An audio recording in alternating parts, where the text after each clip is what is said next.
हम देख रहे हैं प्राचीन भारतीय इतिहास से संबंधित प्रश्न उत्तर। प्रश्न नंबर 113, श्रीलंका के प्रकार का सिक्का किसके काल में जारी किया गया? इसका आंसर है चोल शासक राजराज प्रथम के काल में। प्रश्न नंबर 114, कहाँ से चोल शासकों के स्वर्ण सिक्कों का भंडार मिला जो उनकी समृद्धि का सूचक है? धवलेश्वर से मिला है। प्रश्न नंबर 115, दक्षिण भारत का संगम युगीन साहित्य जिससे हमें किसकी जानकारी प्राप्त होती है? तो वह होती है प्रारंभिक चोल राजवंश के शासकों की। प्रश्न नंबर 116, आंध्र सातवाहन वंश का शासनकाल 30 ईसा पूर्व से 250 ईस्वी तक। प्रश्न नंबर 117, 117 में क्या है? आंध्र सातवाहन वंश का संस्थापक और राजधानी। तो संस्थापक था सिमुक और राजधानी थी प्रतिष्ठान, महाराष्ट्र में। पुराणों में इस वंश को आंध्र कहा गया है। अभिलेखों में इन्हें सातवाहन कहा गया है, इसलिए इस वंश का नाम आंध्र सातवाहन पड़ा। इनका क्षेत्र महाराष्ट्र और आंध्र प्रदेश दोनों में ही था। प्रश्न नंबर 118, किस आंध्र सातवाहन वंश के शासक ने 2 अश्वमेध यज्ञ और 1 राजसूय यज्ञ किया? शातकर्णी प्रथम ने ऐसा किया। प्रश्न नंबर 119, भूमिदान का पहला अभिलेखी साक्ष्य कहाँ से मिलता है? तो इसका आंसर होगा शातकर्णी प्रथम की रानी नागानिका के नानाघाट अभिलेख से मिलता है। इसी अभिलेख से पता चलता है कि इसने पहली शताब्दी ईसा पूर्व में ब्राह्मणों और बौद्धों को भूमि दान दी थी। प्रश्न नंबर 120, हाल नामक शासक कौन से वंश का था? तो आंध्र सातवाहन वंश का था। गाथा सप्तशती नामक पुस्तकें लिखी थी प्राकृत भाषा में, जिसमें उसकी प्रेम गाथा वर्णित है। क्वेश्चन नंबर 121, बृहद कथा कोश नामक ग्रंथ किसने लिखा है? तो इसका आंसर होगा गुणाढ्य ने लिखा है, जो कि हाल के शासनकाल में लिखा था। प्रश्न नंबर 122 है, कातंत्र नामक संस्कृत पुस्तक किसने लिखी थी? सरु ने लिखी थी, जो कि संस्कृत व्याकरण के लेखक थे हाल के समय के। प्रश्न नंबर 123, गौतमी पुत्र शातकर्णी जिसका शासनकाल 106 से 130 ईस्वी तक था, कौन से वंश का महानतम शासक था? तो सातवाहन वंश का महानतम शासक था। इसके समय में इसकी माता बलशी का नासिक अभिलेख प्राप्त हुआ है। प्रश्न नंबर 124, कौन से अभिलेख में वो किससे एकमात्र ब्राह्मण और अद्वितीय ब्राह्मण कहा गया है? इसका आंसर होगा नासिक अभिलेख में गौतमी पुत्र शातकर्णी जो कि सातवाहन शासक था उसको कहा गया है। प्रश्न नंबर 125, शक शासक नेपान को किसने हराकर मार डाला था?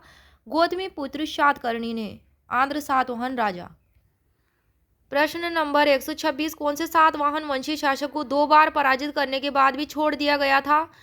तो वह था वशिष्ठ पुत्र पुलुमावी, जिसका शासनकाल 130 से 154 ईस्वी तक था। शक शासक रुद्रदामन द्वारा उसे हराया गया था। प्रश्न नंबर 127, रुद्रदामन की पुत्री का विवाह किससे हुआ था? वशिष्ठ पुत्र पुलुमावी के भाई शिवश्री शातकर्णी से हुआ था।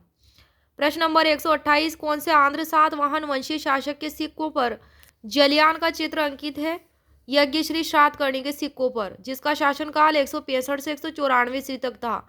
वह जल यात्रा और समुद्री व्यापार के प्रति इसके प्रेम का परिचायक है। क्वेश्चन नंबर 129, वाकाटक वंश का संस्थापक कौन था? विंध्य शक्ति था, ब्राह्मण वंश का था, राजधानी थी नंदीवर्मन नागपुर में। इस वंश का शासन कुल 200 वर्षों तक चला था। प्रश्न नंबर 130 है, कौन से वाकाटक वंशीय शासक ने 4 अश्वमेध यज्ञ किए थे? वो था प्रवरसेन प्रथम, जिसका शासनकाल 275 से 335 ईस्वी तक था। प्रश्न नंबर 131, सेतुबंध नामक पुस्तक किसने लिखी? ये वाकाटक वंशीय शासक रुद्रसेन सेकंड ने लिखी। किसने लिखी? वाकाटक वंशीय शासक रुद्रसेन द्वितीय ने, जिसका शासनकाल 385 से 390 तक का था शासनकाल। और कौन सी भाषा में लिखी?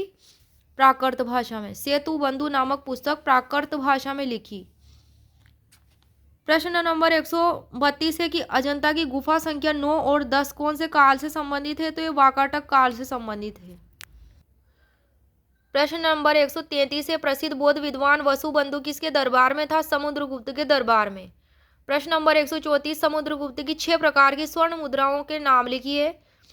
पहली है गरुड़ प्रकार, दूसरी धनुर्धारी प्रकार, तीसरी परशु प्रकार, चौथी अश्वमेध प्रकार, 5वीं व्याघ्र हनन प्रकार, 6ठी है वीणावादन प्रकार। क्वेश्चन नंबर 135 है, समुद्रगुप्त के गरुड़ प्रकार के सिक्के पर क्या अंकित है?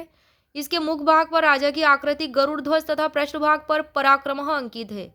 इस प्रकार के सिक्के नागवंशीय राजाओं के ऊपर उसकी विजय के संकेत देते हैं।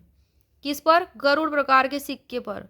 प्रश्न नंबर 136 है, समुद्रगुप्त के कौन से प्रकार के सिक्कों पर अप्रतिरथ अंकित है? धनुर्धारी प्रकार नामक सिक्के।